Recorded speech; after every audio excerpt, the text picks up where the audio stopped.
ये कहानी है एक ऐसे लेजेंडरी गैंगस्टर की जिससे हर कोई डरता था। वो अकेला ही पूरी एक आर्मी को मार गिराने की काबिलियत रखता। लेकिन एक दिन उसे प्यार हो जाता है और वो अपने प्यार से शादी करके अपनी एक नई जिंदगी शुरू करता है और मोटा हो जाता है। लेकिन जो कोई भी उसे मारेगा उसे $1 बिलियन मिलेंगे। इसीलिए उसे मारने के लिए बहुत सारे लोग आते हैं। तो क्या ये लेजेंडरी गैंगस्टर मारा जाएगा? चलिए देखते हैं। कहानी की शुरुआत में हम एक बहुत ही खतरनाक आदमी को देखते हैं जिसके हाथ में एक गन होती है। उसके सामने गन लेकर बहुत सारे आदमी उसके आने का इंतजार कर रहे थे उसे मारने के लिए। और जैसे ही ये लोग उस आदमी को अपने सामने आते हुए देखते हैं, ये उस पर गोलियां चलाना शुरू कर देते हैं। वो आदमी तेजी से इनकी ओर बढ़कर इन्हें खत्म करने लगता है। वो वहाँ पर इन लोगों को अलग अलग अंदाज से मार रहा था। ये लोग तब भी इस पर गोलियां चलाना जारी रखते। वो आदमी इनकी गोलियों से बचता हुआ इन सभी को खत्म कर देता है। और फिर हमें बताया जाता है कि ये कहानी उस लेजेंडरी गैंगस्टर की है जिसका नाम था तारो साकामोटो। एक ऐसा गैंगस्टर जिससे हर कोई डरता। लेकिन एक दिन उसे एक नॉर्मल सी लड़की से प्यार हो जाता है, जिसके बाद वो बुराई का रास्ता छोड़कर उस लड़की से शादी करता है और अपना एक नया परिवार बसा लेता है। और इसी के चलते अब वो मोटा हो गया है।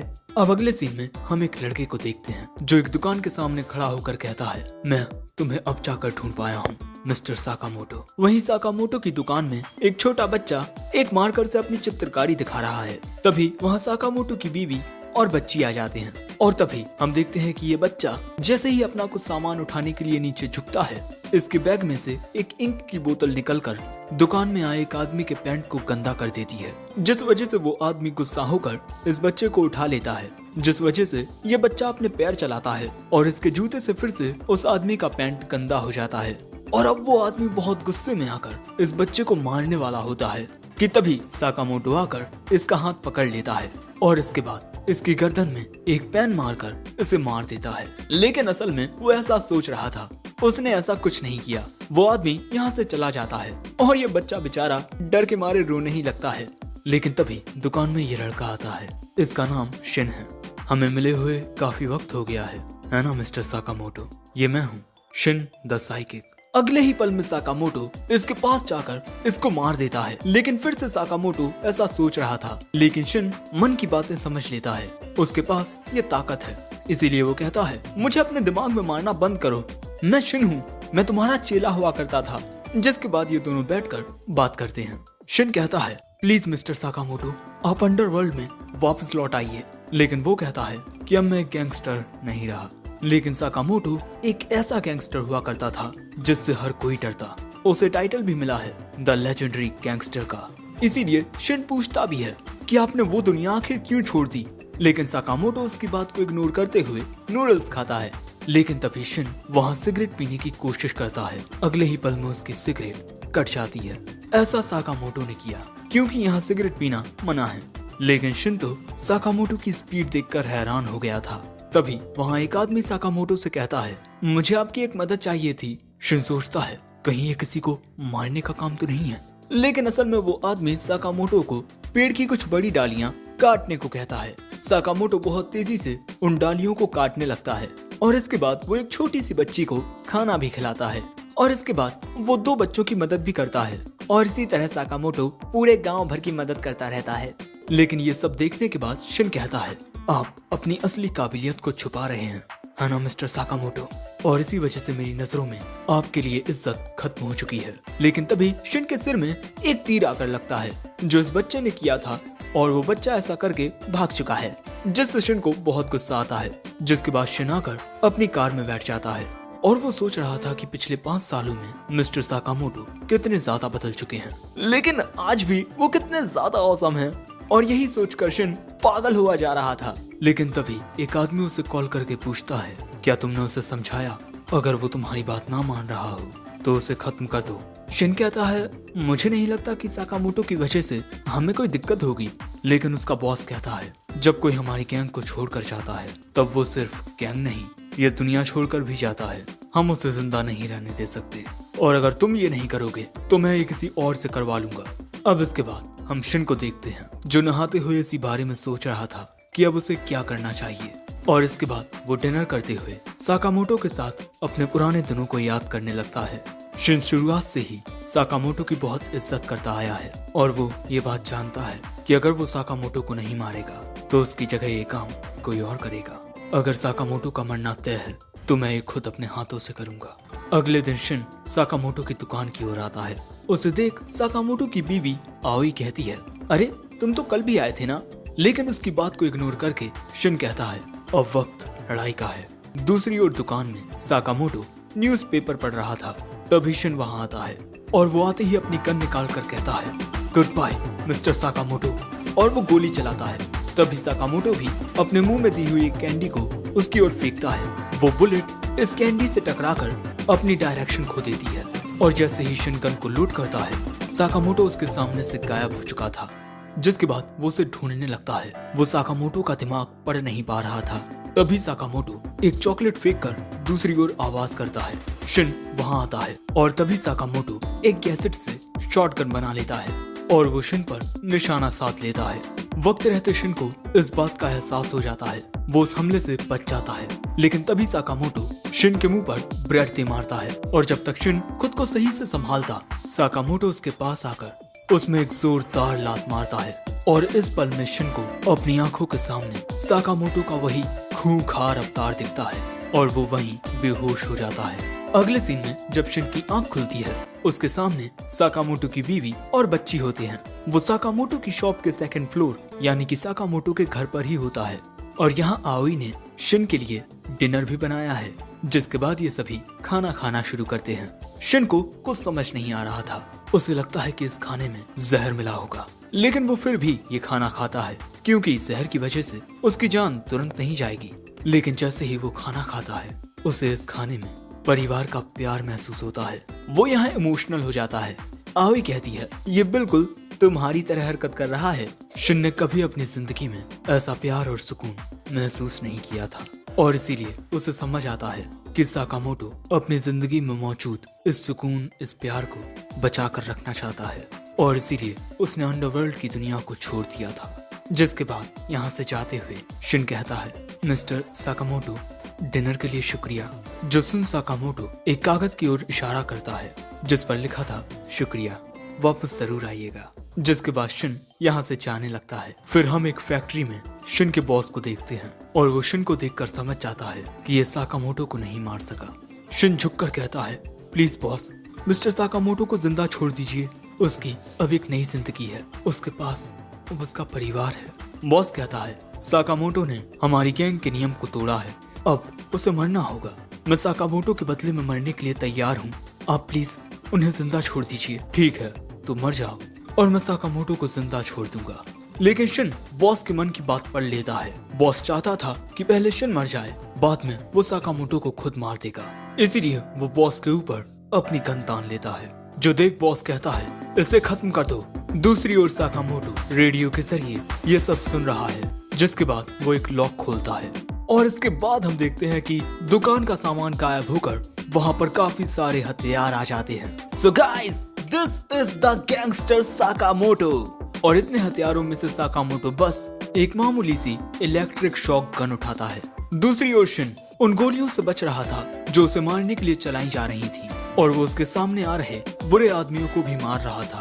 तभी एक आदमी छुपकर सोचता है कि वो अचानक से शिन पर हमला कर देगा, लेकिन अचानक ही शिन उसके सामने से गायब हो जाता है और पीछे से आकर उसमें एक जोरदार लात मारता है।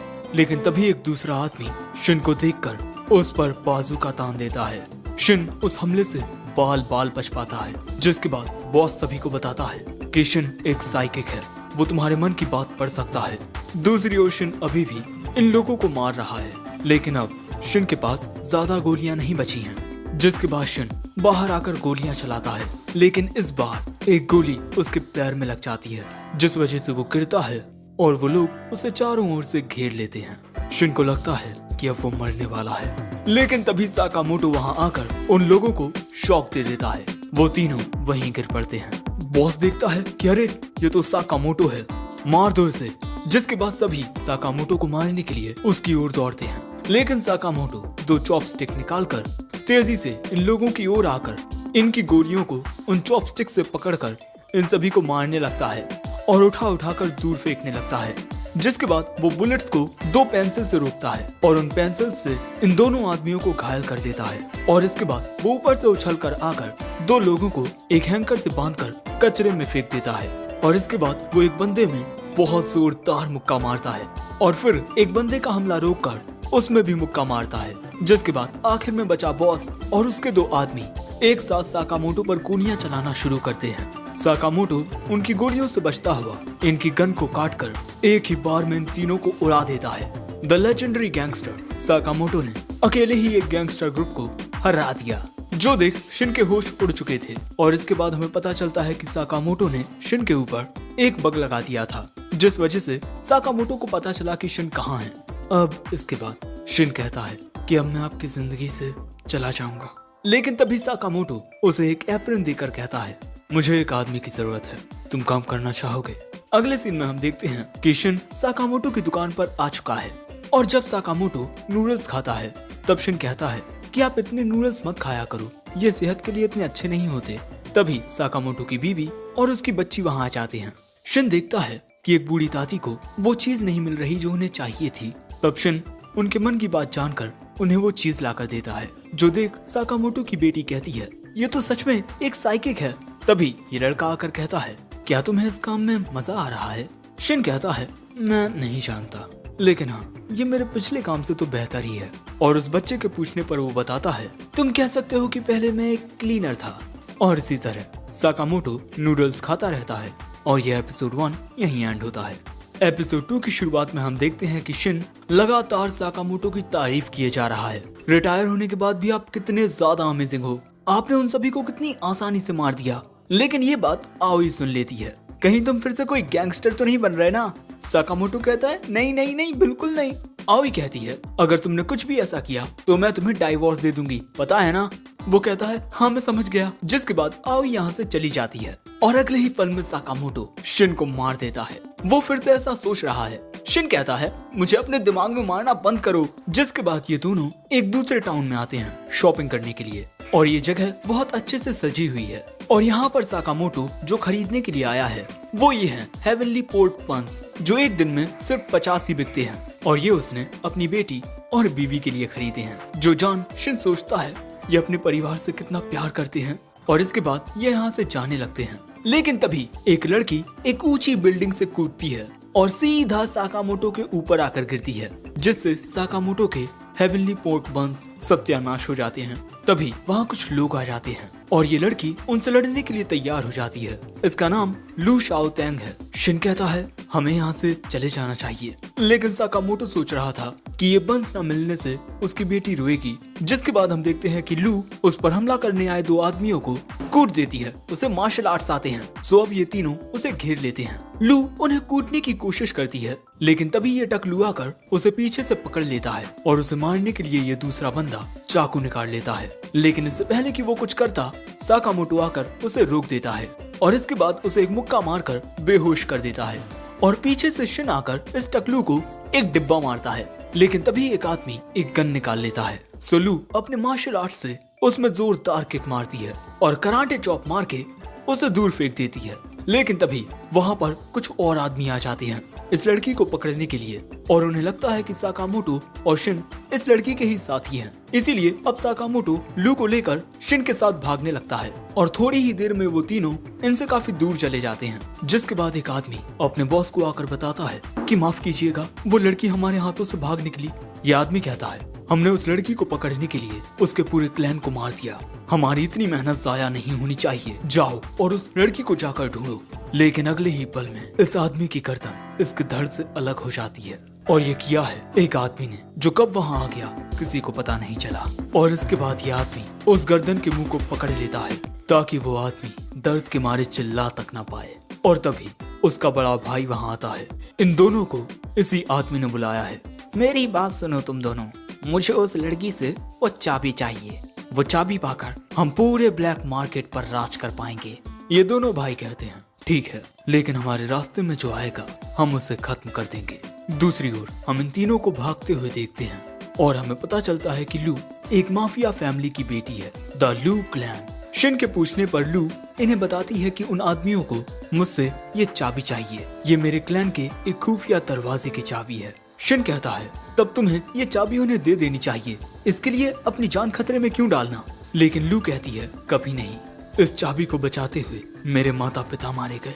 जब इन पर हमला हुआ तब लू के पिता ने लू को इस चाबी के साथ भागने को कहा, और अब अगर ये चाबी उनके हाथ लग गई तब मेरे माता पिता की कुर्बानी जाया हो जाएगी। और वैसे भी तुम दोनों को मेरे मैटर में पड़ने की कोई जरूरत नहीं है। और तभी शिन भी वहाँ से जाने लगता है, लेकिन साकामोटो उसे रोक लेता है और लू से पूछता है क्या तुम पोर्क बन बना लेती हो।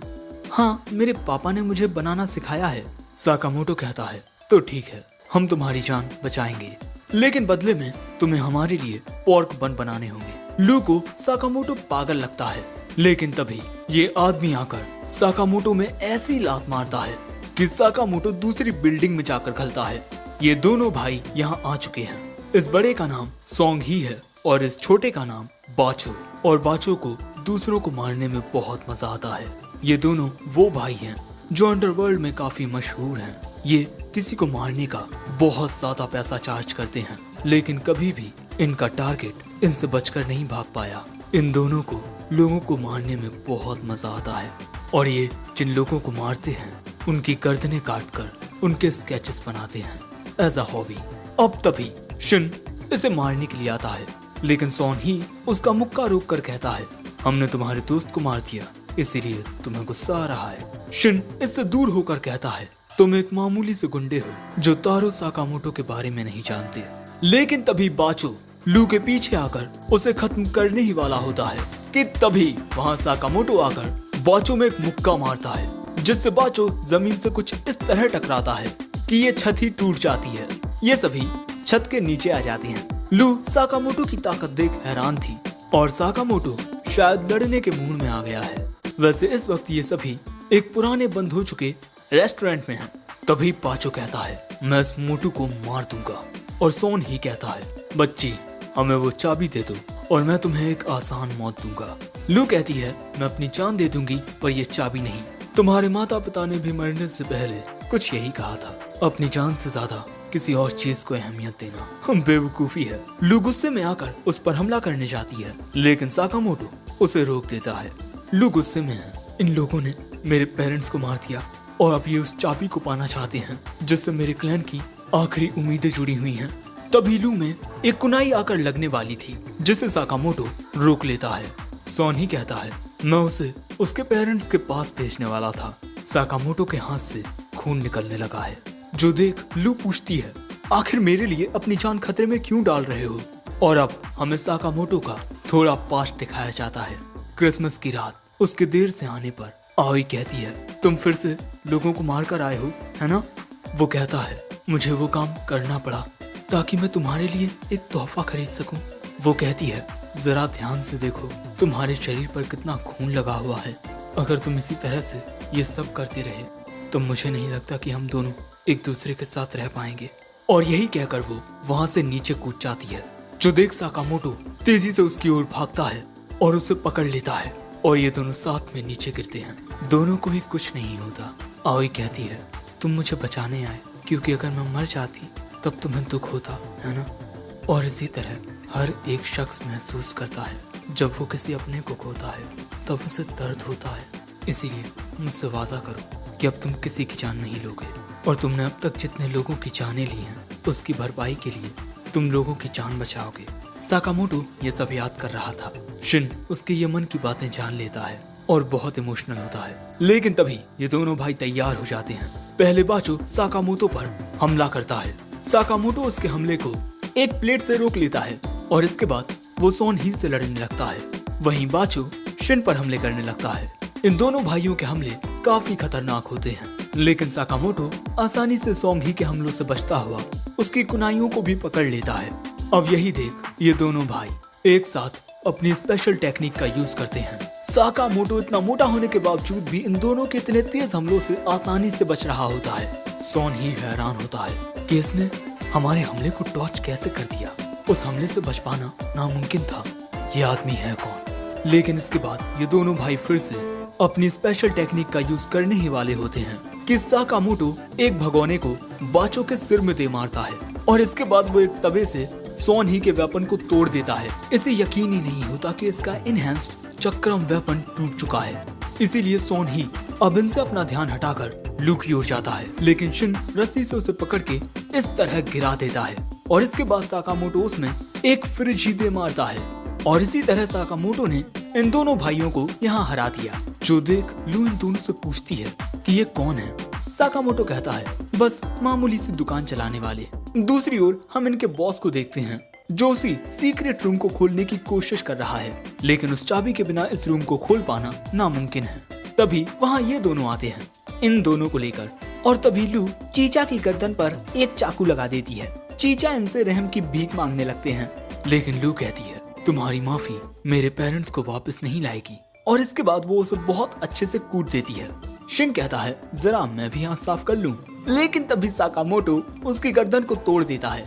ऐसा वो सोच रहा था। शिन कहता है मुझे इस तरह बार बार अपने दिमाग में मारना बंद करो, लेकिन लू इस चीचा को मारना नहीं चाहती क्योंकि दर्द को भुलाकर हमें एक बेहतर जिंदगी जीने की कोशिश करनी चाहिए। जिसके बाद हम देखते हैं कि लू उस दरवाजे को खोलती है और कमरे के अंदर ये तीनों देखते हैं कि बहुत सारा सामान रखा हुआ है। यहाँ पर तो खजाना भी है और भी बहुत सारी चीजें। हम देखते हैं कि साकामोटो तो हीरे जवाहरातों में जड़ चुका है। इस कमरे में लू क्लैन के अलग अलग लोगों के खजाने हैं और यहाँ एक चीज पर लू को एक लेटर मिलता है जो लू के पिता ने उसके पीने के लिए छोड़ा है, यानी कि ये शराब है। साकामोटो के पास अभी भी उसके ये कुचले हुए पोर्क बन्स होते हैं, लेकिन खाने पर इनका स्वाद अभी भी काफी अच्छा था और इसी तरह ये सभी खुश होते हैं। अब अगले सीन में हम देखते हैं कि जहाँ पर भी ये मार धाड़ हुई थी वहाँ पुलिस आ चुकी है। दूसरी ओर हम देखते हैं कि साकामोटो को शराब पीने की वजह से हैंगओवर आ रहा है, इसीलिए शिन उसके लिए जूस लेकर आता है। लेकिन तभी यहाँ लू भी आ जाती है, वो भी एक वर्कर का एप्रन पहनकर। यहाँ पर लू पोर्क बन बनाकर उन्हें बेचा करेगी क्योंकि उसके पास कोई और काम नहीं है और उसे जो खजाना मिला है वो उसका इस्तेमाल नहीं करेगी क्योंकि वो उसके क्लैन का है। बेचारे साकामोटो की दिक्कतें और बढ़ चुकी हैं, लेकिन तभी शिन कहता है मैं जान चुका हूँ कि मिस्टर साकामोटो आपने लोगों को मारना क्यों बंद कर दिया, अपने प्यार के लिए, है ना। तभी साकामोटो शिन को एक रूल बुक दिखाता है जो आओई ने साकामोटो को दी है और क्योंकि अब शिन इनमें से एक है तो अब शिन को भी इन नियमों का पालन करना होगा। लेकिन पहला ही नियम ये होता है कि लोगों को मारना नहीं है। साकामोटो कहता है अगर तुमने किसी को मारा तब मैं तुम्हें मार दूंगा। बेचारा शिन। लेकिन इसके बाद हमें एक ऑर्गेनाइजेशन दिखाई जाती है। तभी हमें एक आदमी की आवाज आती है कि ये लोग वांटेड हैं और इस मोटे के ऊपर तो $1 बिलियन का इनाम है, यानी कि साकामोटो को मारने के लिए अब और भी लोग आएंगे। ये कहानी अब और भी मजेदार होने वाली है। एपिसोड 3 की शुरुआत में हम लू को देखते हैं जो सुबह होते ही साकामोटो की दुकान पर अपना काम करने के लिए आ जाती है, यानी कि अब शिन के साथ लू भी साकामोटो की दुकान पर काम करेगी। लेकिन तभी शिन लू पर गुस्सा करने लगता है क्योंकि वो 2 घंटे देरी से आई है और इसके बाद जब शिन दुकान में प्रोडक्ट्स को चेक कर रहा था तभी उसकी नजर फ्रिज में रखे हुए डिटर्जेंट पर जाती है। ये काम भी लू का होता है। सो शिन उससे कहता है कि तुम इस तरह डिटर्जेंट को फ्रिज में नहीं रख सकती। लेकिन हम देखते हैं कि लू बहुत तेजी से पूरे सामान को ऐसा का तैसा मतलब जैसा चाहे रख देती है। अब ये देख शिन पूछता है क्या तुमने पहले कभी कोई जॉब की भी है। लू कहती है हाँ बिल्कुल, उसने पहले अपने पापा के काम में उनकी मदद की है, कुछ मरे हुए लोगों को जमीन में गाड़ने में। ये बात सुनते ही शिन साकामोटो के पास आकर लू को दुकान से निकालने को कहता है। सो अब साकामोटो कहता है सुनो शिन, हम यहाँ दूसरों से इस तरह की मतलबी बातें नहीं कहते और लू तुम्हें देरी से आने पर अपने साथियों से माफी मांगनी चाहिए। और साकामोटो की कही ऐसी बात सुनकर ये दोनों बहुत हैरान हो जाते हैं। सो साकामोटो कहता है तुम दोनों इतना चौंको मत और शिन अब तुम जाकर बाहर साफ सफाई करो और लू अगर तुम्हारे पोर्क बर्न बन गए हों तब उन्हें बेचना शुरू करो। अब यहाँ पर शिन तो घबराने लगता है क्योंकि उसने साकामोटो के साथ सालों काम किया, लेकिन साकामोटो ने कभी इतना ज्यादा नहीं बोला। साकामोटो कहता है तुम्हें क्या लगता है मैं ज्यादा बोल रहा हूँ, ऐसा कुछ भी नहीं है। शिन सोचता है ज्यादा बोलने के साथ साथ मिस्टर साकामोटो की बातों से उनका रवैया नहीं झलक रहा। लेकिन तभी दुकान में एक और साकामोटो आता है जो देख इन दोनों के होश उड़ जाते हैं। अब भाई यहाँ पर 2 साकामोटो क्या कर रहे हैं। लेकिन हम देखते हैं कि जो नया साकामोटो आया है वो सीधा आकर अपनी कुर्सी पर बैठकर अखबार पढ़ने लगता है सो पहला वाला साकामोटो कहता है, अरे तुम तो कोई बहरूपिये लगते हो। और अगले ही पल में पहला वाला साकामोटो की ओर एक चाकू मारता है, जिससे बचकर साकामोटो एक कटर लेता है और उसे पहले वाले साकामोटो के गले पर रख देता है। लेकिन वो साकामोटो भी तब तक अपनी गन निकाल चुका था। अब इसके बाद कटर हटाकर साकामोटो कहता है, बड़े दिनों बाद मिले नागुमो। तभी हम देखते हैं कि ये नकली साकामोटो अपने असली रूप में आ जाता है और कहता है, तुमने तो मुझे पहचान लिया साकामोटो। और अगले ही पल में वो बंदा शिन और लू की ओर देखकर वहीं हंसने लगता है, जिस वजह से इन दोनों को गुस्सा आता है। और अगले ही पल में हम देखते हैं कि नागुमो थोड़ा कुट चुका है और शिन अब पूछता है कि ये कौन है। ये बताता है कि मैं नागुमो हूँ, साकामोटो का पुराना दोस्त, लेकिन इसकी उम्र सिर्फ 18 साल है। लेकिन साकामोटो बताता है कि ये भी एक गैंगस्टर है, हम दोनों ने एक साथ ही सब कुछ शुरू किया और असल में इसकी उम्र 27 है। जो बात सुन वो दोनों झूठ बोलने की वजह से उसे पीटने लगते हैं। अब उसे पीटने के बाद ये उसे कुर्सी से भी बांध देते हैं। और अब नागुमो बताता है कि हाल ही में JAA ने साकामोटो के ऊपर 1 बिलियन का इनाम रख दिया है उसे मारने के लिए। इसीलिए हो सकता है कि काफी सारे लोग साकामोटो को मारने के लिए आए। तभी इनकी दुकान में एक पिज्जा बॉय आता है और वो पिज्जा लेकर साकामोटो की ओर आने लगता है। पिज्जा को देख लू बहुत खुश हो जाती है, लेकिन तभी हम देखते हैं कि शिन उस पिज्जा बॉय के मन की बात सुन लेता है। दोस्तों, ये कोई पिज्जा बॉय नहीं है, बल्कि असल में ये भी एक गैंगस्टर है जो यहाँ साकामोटो को मारने के लिए आया है और वो यहाँ अपने हथियार भी निकाल चुका है। वैसे इन भाई साहब का नाम पिज्जा नाकाजिमा है। और तभी वो नागुमो की गर्दन पर अपना हथियार लगाकर कहता है, कोई अगर जरा सा भी हिला तो मैं इसकी गर्दन काट दूंगा। लेकिन भाई साकामोटो और ये खेवड़ी आराम से पिज्जा खा रहे हैं, जो देख ये कहता है, मैं इसे मार दूंगा। लेकिन अगले ही पल में हम देखते हैं कि कोई इसकी गर्दन को पकड़ लेता है और ये नागुमो होता है। शिन हैरान होता है कि कब इसने रस्सियां खोलकर इस आदमी को पकड़ लिया। अब नागुमो उस आदमी को मारने वाला था, लेकिन साकामोटो कहता है कि रुक जाओ। इसीलिए वो उस आदमी को छोड़ देता है और कहता है, ओह तो तुम सच में बदल चुके हो, तुमने लोगों को मारना छोड़ दिया है। लेकिन क्या तुम बिना मारे तुम पर हमला करने आए हिटमैन्स को रोक पाओगे? क्या तुम हमें रोक पाओगे? अरे यार, मैं तो मजाक कर रहा हूँ। मैं और मेरा ग्रुप इन चीजों से दूर ही रहेंगे। और फिर नागुमो यहाँ से जाने लगता है। लेकिन तभी साकामोटो पूछता है, इतने वक्त बाद मुझे मारकर आखिर किसे फायदा होगा? नागुमो कहता है, वो तो मैं नहीं जानता, लेकिन रिटायर होने के बाद भी तुम अक्सर ऐसे ही लड़ते रहते हो। लू पूछती है, क्या अब और भी लोग हमला करने आएंगे? वो कहता है, हाँ आएंगे, पर वो नूब नहीं होंगे। जिसके बाद हम देखते हैं कि नागुमो उस पिज्जा बॉय को उठाकर दुकान से बाहर जाकर कहता है, बाय बाय साकामोटो, मैं बस यहाँ तुम्हारा चेहरा आखिरी बार देखने के लिए आया था। ये बात सुन शिन दुकान के बाहर आता है नागुमो से कुछ बात करने, लेकिन तब तक नागुमो यहाँ से गायब हो चुका था। वहीं दुकान के अंदर साकामोटो उस पिज्जा को देखता है, क्योंकि दोस्तों असल में उस पिज्जा पर एक कैमरा लगा हुआ था, जिसके जरिए कुछ लोग साकामोटो को देख रहे थे। और वो कहते हैं, इस मोटे के लिए 1 बिलियन, मुझे तो यकीन ही नहीं होता। और यहाँ सभी को लग रहा था कि साकामोटो को मारना कोई बड़ी बात नहीं है। लेकिन तभी बीच में बैठा बंदा कहता है, तुम्हें ऐसा नहीं सोचना चाहिए। उसे मारने के लिए तुम्हें उसकी जिंदगी के सबसे बेकार लम्हे का इंतजार करना होगा, वरना साकामोटो को मार पाना नामुमकिन है, क्योंकि वो द ऑर्डर में हुआ करता था। एक बंदा कहता है, उसे रिटायर हुए 5 साल हो गए हैं, मुझे नहीं लगता कि उसे मारने में कोई दिक्कत आएगी। लेकिन तभी कैमरा में देख साकामोटो कहता है, अगर तुम लोग इसी तरह मेरा पीछा करते रहे तो मैं तुम लोगों को कोई रहम नहीं दिखाऊंगा।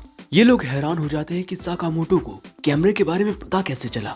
और अगले ही पल में साकामोटो गोली मारकर उस कैमरे को तोड़ देता है। दूसरी ओर शाम के वक्त शिन साकामोटो से कहता है, जो कुछ नागुमो ने कहा अगर वो सच हुआ तो? साकामोटो कहता है, हम इस बारे में कुछ नहीं कर सकते, क्योंकि हम नहीं जानते कि हमारा मेन दुश्मन कौन है। लेकिन तभी वहाँ साकामोटो की बेटी और बीवी आते हैं, और यहाँ साकामोटो की बेटी बहुत ही ज्यादा खुश थी। आoi भी कहती है कि कल उसे सुबह उठकर सभी के लिए खाना बनाना होगा। और तभी साकामोटो कांपते हुए कहता है, अरे नहीं, मैं भूल गया।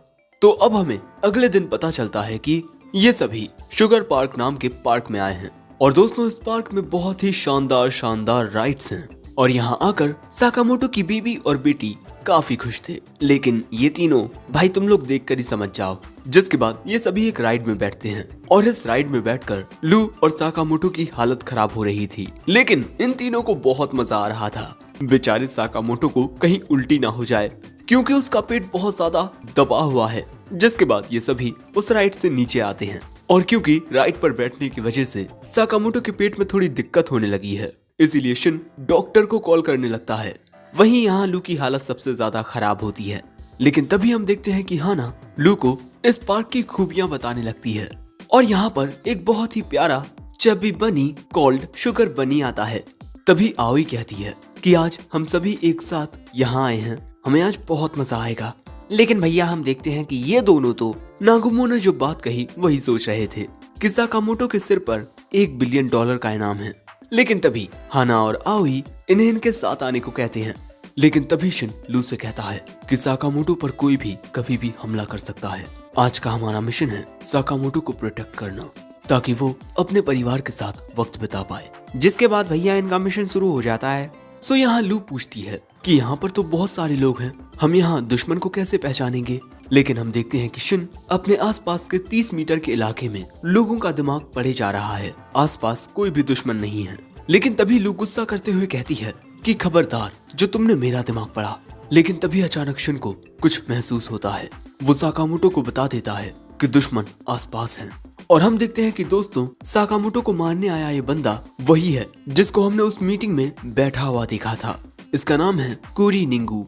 यहाँ हम देखते हैं कि साकामोटो लड़ने के लिए खुद को तैयार कर रहा था। वहीं लू हाना और आओई को दूसरी ओर ले जाती है और फिर हम देखते हैं कि ये दोनों एक दूसरे के पास से गुजरते हैं और फिर सही मौके का फायदा उठाकर ये बंदा साकामोटो को मारने के लिए एक पैनी कील निकाल लेता है। लेकिन तभी साकामोटो उसी बंदे का एक पेन निकालकर उस बंदे के हमला करने से पहले उस पेन को उसकी छाती में दे मारता है।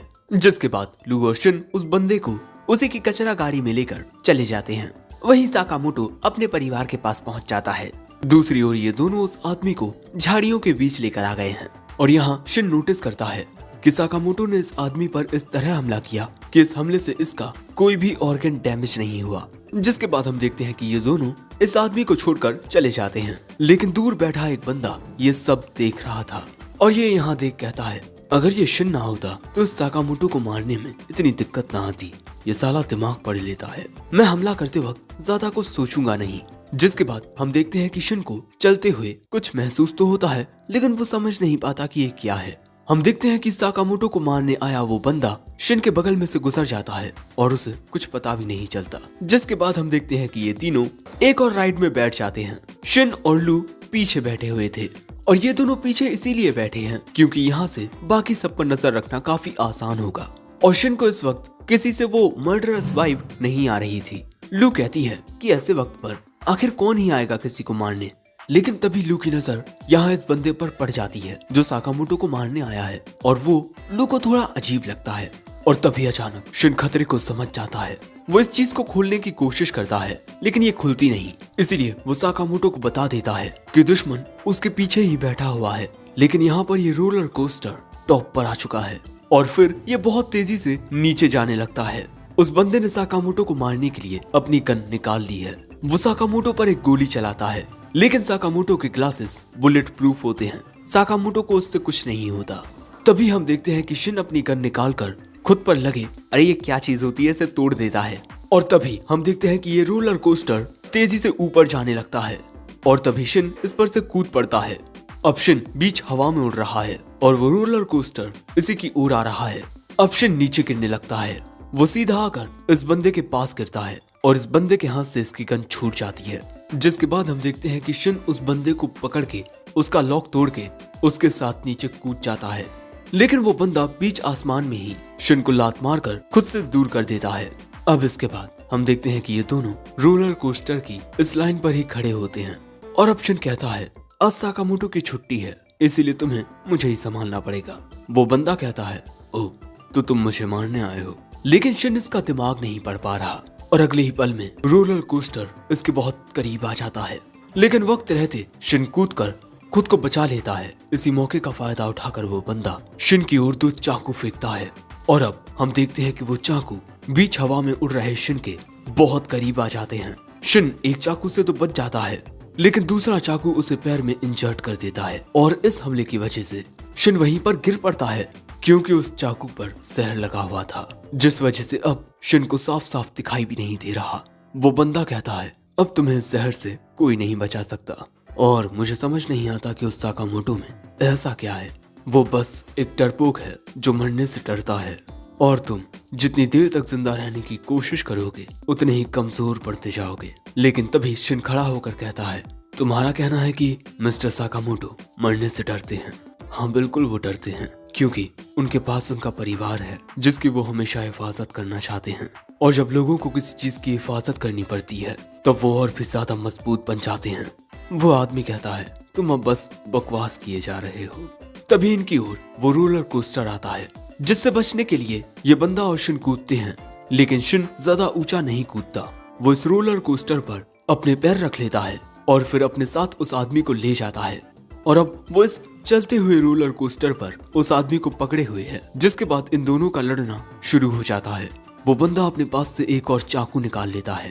शिन क्योंकि हर पल कमजोर पड़ता जा रहा है, इसीलिए वो सोचने लगता है कि अब उसे क्या करना चाहिए, और तभी उसे एक आइडिया आता है। वो इस बंदे के हमलों से बचने लगता है और इसके बाद उसे लेकर वहां से नीचे गिर जाता है। नीचे हम देखते हैं कि एक शो चल रहा था जहां पर शुगर बनी दुश्मन का सामना कर रहा है, लेकिन तभी वहां धमाका होता है, क्योंकि शिन और वो आदमी यहीं गिरे थे। तभी ये पावर रेंजर जैसा दिखने वाला बंदा कहता है, हे तुम कौन हो? यहाँ एक शो चल रहा है, चलो निकलो यहाँ से। लेकिन तभी मिस्टर बनी इशारे से कहता है, मैं इसे संभाल लूंगा, क्योंकि दोस्तों असल में ये मिस्टर बनी शिन होता है। इसने काफी जल्दी कपड़े बदल लिए, लेकिन उसका सामना करने के लिए अभी भी इस आदमी के पास बहुत सारी चाकू होती हैं। लेकिन तभी वो इस आदमी में एक जोरदार मुक्का मारता है, क्योंकि वो अब इसकी चालों को समझ चुका है। इस आदमी को समझ नहीं आता कि ये कैसे हुआ, और यहाँ पर सभी बच्चे और जो भी लोग थे जो ये शो देख रहे थे वो शुगर बनी को चीयर करने लगते हैं। तभी वो बंदा फिर से शिन पर चाकुओं से हमला करने की कोशिश करता है, लेकिन शिन उसके हमलों से बच रहा था, और तभी वो मौका पाकर उसमें एक और मुक्का मार देता है। और दोस्तों इसी शो को साकामोटो भी बैठकर देख रहा था, और यही शिन को इंस्ट्रक्शंस दे रहा है। इसीलिए सही से ना दिखने के बावजूद भी शिन उस आदमी का सामना कर पा रहा है और उसे कूद भी पा रहा है। भाई बहुत जोरदार कुटाई हो रही है इस बंदे की। इस बंदे को तो समझ नहीं आ रहा कि आखिर ये क्या हो रहा है, क्या इसके जहर का उस पर कोई असर नहीं हुआ। लेकिन शिन लगातार इस बंदे को कूटे जा रहा था, एक के बाद एक पंच या किक, और फिर ये बंदा गुस्से में आकर शिन पर हमला करने जाता है, जिससे हम देखते हैं कि शुगर बनी का मुखौटा जरा फट जाता है, और अगले ही पल में शिन कूदकर इस बंदे में किक मारता है, जिससे ये बंदा दूर जाकर गिरता है और यहीं बेहोश हो जाता है। साकामोटो के बीवी बच्चे और बाकी सभी लोग शुगर बनी की जीत पर बहुत खुश होते हैं। भैया अभी के मैच का विजेता है शुगर बनी। साकामोटो भी उससे कहता है कि बहुत अच्छे। और बस दोस्तों यहीं एपिसोड 3 एंड होता है। एपिसोड 4 की शुरुआत में हमें फिर से पार्क का ही सीन दिखाया जाता है, और अब हमें पार्क में एक मोहतरमा और एक आदमी दिखाई देते हैं। और दोस्तों शायद ये दोनों भी यहाँ पर साकामोटो को मारने के लिए आए हैं, लेकिन तभी ये आदमी इस लड़की पर चिल्लाता है और कहता है, जरा संभल कर अपने पैर रखो वरना ये चींटियां मारी जाएंगी। मैं सिर्फ अपने टारगेट की जान लेता हूँ और किसी की नहीं। और मन ही मन में इस लड़की को ये आदमी बहुत कूल लगता है। जिसके बाद हम देखते हैं कि लू शिन की आंखों में आई ड्रॉप डाल रही थी। जैसे ही वो उसकी आंख में आई ड्रॉप डालती है, शिन किसी छोटे बच्चे की तरह आंखों में जलन होने की वजह से आंखें छुपा लेता है। और दोस्तों शिन की जान इसीलिए नहीं गई क्योंकि इस बंदे के पास इसके जहर का एंटीडोट था। तभी साकामोटो पूछता है कि तुम्हें मारने के लिए किसने भेजा था, लेकिन वो आदमी इतनी आसानी से तो बताएगा नहीं। इसीलिए लू उस आदमी के पास जाकर उसकी चाकू को उसी के सीने में मार देती है और फिर उसके एंटीडोट को वहीं गिराने लगती है। अब अगर ये आदमी बताएगा नहीं तो इस एंटीडोट के बिना मारा जाएगा। सो अब ये आदमी बताता है कि इसे डॉन डेंकाई नाम की एक कंपनी ने हायर किया था। तभी शिन कहता है, तुम मिस्टर साकामोटो को डरपोक कह रहे थे और तुम खुद मरने के डर से यहाँ सब कुछ बोले जा रहे हो। वो बंदा कहता है, हे मैं किसी को मारने के लिए अपनी जान थोड़ी दूंगा। शिन पूछता है, क्या तुम JAA के साथ रजिस्टर्ड हो? लू पूछती है, ये क्या है? शिन उसे अपना कार्ड दिखाता है जिस पर जैपनीज एसोसिएशन ऑफ असैसिन्स की मुहर लगी है। JAA में प्रोफेशनल हिटमैन होते हैं।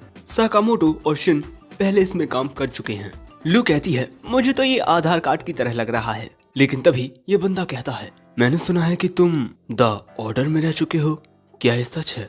अब इससे पहले कि यहाँ कोई बातचीत होती, हाना और आओई यहाँ आने लगते हैं। अब इस आदमी को इस तरह बंधा हुआ देख आओई इन तीनों से पूछती है यहाँ क्या हो रहा है। शिन बताता है कि ये आदमी एस्केप एक्ट की प्रैक्टिस कर रहा है। जिसके बाद हम देखते हैं कि ये सभी यहाँ से चले जाते हैं। लेकिन तभी शिन आकर कहता है हे तुम अब हमें अकेला छोड़ दो। वो बंदा पूछता है क्या तुम मुझे मारोगे नहीं? शिन कहता है बिल्कुल भी नहीं, हम तो बस यहाँ अम्यूजमेंट पार्क में एंजॉय करने आए हैं। और वो भी यहाँ से जाने लगता है। लेकिन तभी इस आदमी की ओर हाना आती है और वो आकर इस आदमी के हाथ पर एक चोट लगी थी वहाँ बैंडेज लगा देती है और कहती है आपका शो मुझे बहुत अच्छा लगा। जिसके बाद हाना अपनी फैमिली के साथ यहाँ से चली जाती है। वैसे ये देख ये आदमी कहता है ये सब कितने अजीब हैं और फिर वो अपनी रस्सियाँ खोल के खड़ा हो जाता है ये कहकर कि मैं बस एक राइड और घूमता हूँ फिर यहाँ से चला जाऊंगा। अब इसके बाद लंच के दौरान हम देखते हैं कि शिन अब उस एंटीडोट की मदद से ठीक तो हो गया है लेकिन उसका सिर अभी भी दर्द कर रहा है। जो जॉन लू कहती है तो फिर तुम दूसरों के दिमाग कैसे पढ़ोगे? शिन कहता है प्लीज मुझे माफ कर दीजिए मिस्टर साकामोटो। लू तो ये भी कहती है कि चलो यहाँ से निकल चलते हैं। लेकिन तभी आओई वहाँ आकर कहती है तुम तीनों ये क्या घुसपुस कर रहे हो, मुझसे कुछ छुपा रहे हो क्या? दूसरी ओर हम फिर उसी बंदे को बाथरूम में देखते हैं। लेकिन तभी वहाँ पर ये आदमी आ जाता है और अगले ही पल में हम देखते हैं कि ये औरत पीछे से आकर इस आदमी को गिरा देती है और उसके ऊपर इस तरह से बैठ जाती है। लेकिन तभी ये आदमी चिल्लाकर कहता है तुम एक अच्छी लड़की हो, इस तरह से अपने पैर मत फैलाओ। ये बात सुन वो लड़की अपने पैर इस तरह बंद कर लेती है। जिसके बाद हमें पता चलता है कि इस आदमी का नाम बॉइल्ड और इस लड़की का नाम ओबीगुरो है। और हमें पता चलता है कि ये दोनों यहाँ पर बाकी का काम पूरा करने आए हैं। ओबीगुरो कहती है अगर ये काम खत्म नहीं हुआ तब तुम्हारे साथ क्या होगा तुम जानते हो ना। मैं उस लेजेंडरी गैंगस्टर तारो साकामोटो को मारने के लिए बहुत बेताब हूँ। बॉइल्ड कहता है मेरे चेहरे का ये निशान मुझे हमेशा उसकी याद दिलाता रहता है। लेकिन जब ओबीगुरो उससे पूछती है कि ये स्कार तुम्हें साकामोटो की वजह से लगा है तब बॉइल्ड कहता है नहीं, मैं कल फिसल कर गिर गया था। दोस्तों तुम्हें देखकर लग रहा होगा कि ये दोनों जोकर हैं, लेकिन करीब 2 साल पहले बाल्कन बैटल में इन दोनों ने 100 लोगों को मार दिया था। वहीं दूसरी ओर शिन कहता है आप ये क्या बोल रही हैं भाभी, हम आपसे कुछ नहीं छुपा रहे। हाना पूछती है क्या आप लोगों को थीम पार्क में मजा नहीं आ रहा? ये तीनों कहते हैं अरे नहीं हमें बहुत मजा आ रहा है। आई उनकी बात मान लेती है और पूछती है अब हम कौन सी राइड में जाने वाले हैं? ये तीनों कहते हैं आप ही चुनिए। जिसके बाद हम देखते हैं कि भाभी जी ये वाली राइड चुनती हैं। ऐसे ही ये लोग बहुत ज्यादा घूमते हैं और खाते पीते हैं और शाम हो जाती है। लू काफी खुश होती है कि अब इन पर किसी असैसिन ने हमला नहीं किया। लेकिन अब आओई इन्हें लेकर आई है हॉन्टेड हाउस में। जो देख ये तीनों बहुत चक्के हो जाते हैं। जिसके बाद ये लोग हॉन्टेड हाउस के अंदर आते हैं। यहाँ इन्हें एक नर्स मिलती है। जिसके बाद वो इन सभी को हॉन्टेड हाउस के हॉरर डॉक्टर के पास लेकर जाने लगती है। अब यहाँ पर लू को बहुत ही ज्यादा डर लग रहा था, इसीलिए वो अपने पास से एक शीशी निकाल कर उसे पी लेती है। अब ये दवाई होती है। कौन सी दवाई? वो 50 रुपए का पौवा आता है ना वो। जिसके बाद नर्स इन्हें ऑपरेटिंग रूम के पास लेकर आती हैं। अंदर जाने के लिए शन टॉर्च निकाल लेता है और ये लोग आगे बढ़ना शुरू कर देते हैं। लेकिन कैमरा रूम में ये दोनों उन पर बारीक नजर रखे हुए थे। अगले ही सीन में हम देखते हैं कि लू डर के मारे बहुत जोर से चिल्लाती है क्योंकि अचानक ही इसके सामने ये ज़ॉम्बी आ गया था। और दोस्तों देखा जाए तो ये जगह काफी ज्यादा डरावनी लग रही थी और लू को यहाँ इतना ज्यादा डर लग रहा था कि वो शिन से चिपकी हुई थी। यहाँ साकामोटो इन्हें अलर्ट रहने को कहता है। तभी अचानक इनके पीछे एक ज़ॉम्बी आ जाता है जो इन पर हमला कर देता है। लेकिन उसके हमले से ये लोग बाल बाल बच जाते हैं। लेकिन अगले ही पल में साकामोटो उस ज़ॉम्बी को बहुत कूट देता है। जिसके बाद वो ज़ॉम्बी हिल तक नहीं पाता। साकामोटो की काबिलियत देख शिन तो उससे इम्प्रेस हो जाता है। अब ऐसे ही ये सभी आगे बढ़ रहे थे। तभी साकामोटो शिन को उस ज़ॉम्बी का असैसिन लाइसेंस दिखाता है। शिन देखता है कि वो बंदा कुछ वक्त पहले ही एसोसिएशन में ज्वाइन हुआ था। लेकिन दोस्तों कैमरों के जरिए इन पर अभी भी नजर रखी जा रही थी। कैमरा रूम से ओबीगुरो और बॉइल्ड इन दोनों पर बारीकी से नजरें बनाए हुए हैं। ओबीगुरो कहती है मैं साकामोटो से मिलने के लिए बहुत बेताब हूँ, मैं देखना चाहती हूँ कि ये कितना ताकतवर है। लेकिन बॉइल्ड कहता है कि तुम उससे दूर रहना, वो सिर्फ मेरा शिकार है। वो कहती है मैं उससे दूर रहूंगी क्योंकि वो तुम्हारा दोस्त था ना। ये बात सुन बॉइल्ड तुरंत शराब की बोतल का मुंह तोड़कर शराब पीने लगता है और कहता है नहीं, वो कमीना मेरा दोस्त नहीं हो सकता। अब इसके बाद हमें कुछ साल पहले का सीन दिखाया जाता है हिटमैन ट्रेनिंग सेंटर में। हम बॉयल को देखते हैं जब वो 15 साल का था और वो यहाँ साकामोटो के पास आया है जो कि 17 साल का है। वो साकामोटो से कहता है, मैंने सुना है कि तुम बहुत ही माहिर हो, तुमने मेरे एक दोस्त को भी पीटा है, लेकिन चिंता मत करो, मैं यहाँ बदला लेने नहीं आया हूँ। तभी हम देखते हैं कि साकामोटो अपनी गन से एक बोर्ड में काफी बारीक निशाने लगाता है, जो देख बॉयल कहता है, सच में तुम बहुत माहिर हो। जिसके बाद से ये दोनों एक साथ वक्त बिताने लगे, यहाँ तक कि ये साथ में नहाने भी लगे। अब इसके बाद 14 फरवरी के दिन अखबार पढ़ते हुए बॉयल कहता है, आज के दिन नॉर्मल लोग वैलेंटाइन डे मनाते हैं, लेकिन हम नहीं, हमारे लिए चॉकलेट नहीं शराब मायने रखती है। लेकिन तभी कुछ लड़कियां साकामोटो के पास आती हैं और उनमें से एक लड़की उसे वैलेंटाइन की चॉकलेट देती है, लेकिन यहाँ साकामोटो कुछ खास रिस्पॉन्स नहीं देता। लेकिन इसके बाद साकामोटो को उसके लॉकर में भी काफी सारी चॉकलेट्स मिलती हैं और उसके अलावा यहाँ नागुमो भी होता है जिसे भी काफी सारी चॉकलेट मिलती हैं। साकामोटो के पास आते वक्त नागुमो उससे पूछता है कि तुम्हारे बगल में कौन है। साकामोटो कहता है, पता नहीं। बेचारा बॉइल्ड। और फिर साकामोटो बॉइल्ड को छोड़ जाने लगता है। तभी एक लड़की साकामोटो को चॉकलेट देने उसकी ओर भागती है और वो बॉइल्ड से टकराकर उसे वहीं गिराती जाती है। और अब बॉइल्ड कहता है, मुझे लगता था हम दोनों एक जैसे हैं, लेकिन वैसा कुछ नहीं था। जो सुन ओबिगुरो कहती है, ओह तो अब तुम अपने पुराने हिसाब को यहाँ बराबर करने आए हो। बॉइल्ड चिल्लाकर कहता है, मुझे अब पुरानी बातों से कोई फर्क नहीं पड़ता। दूसरी ओर हम देखते हैं कि ये तीनों हॉन्टेड हाउस में घूमते हुए थोड़े थक गए हैं क्योंकि इन्होंने बहुत सारे चिरकुटों को धो दिया है। वैसे यहाँ घूमने में हाना और आओई को बहुत मजा आ रहा था। यहाँ शिन कहता है कि मिस्टर साकामोटो की बीवी और बेटी कितने ज्यादा बहादुर हैं।